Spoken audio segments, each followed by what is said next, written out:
అలా కాదు ఇలా ఊరేసుకో.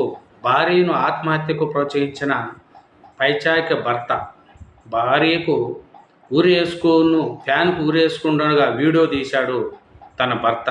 తన ఏదింపులతో మొదటి భార్యను అంతమొందించాడు. అగ్నిసాక్షిగా పెళ్లి చేసుకున్న రెండో భార్యను ఏదింపులకు గురి చేశాడు. ఆమె ఊరేసుకుని ఆత్మహత్య చేసుకుంటూ ఉంటే దగ్గరుండి చూస్తూ ప్రోత్సహించాడు.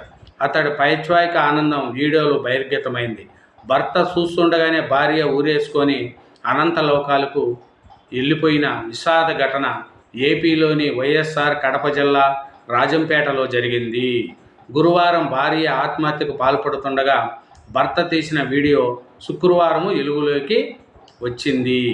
పోలీసుల కథనం మేరకు రాజంపేట మండలం అన్నమయ్య విగ్రహం సమీపంలోని బోయినపల్లిలో శ్రీనివాసులు భార్య కృష్ణవేణి నివాసం ఉంటున్నారు. శ్రీనివాసులు రైల్వేలో పైలట్గా పనిచేస్తున్నారు. అతడికి గతంలో పెళ్ళై 2 పిల్లలు ఉన్నారు.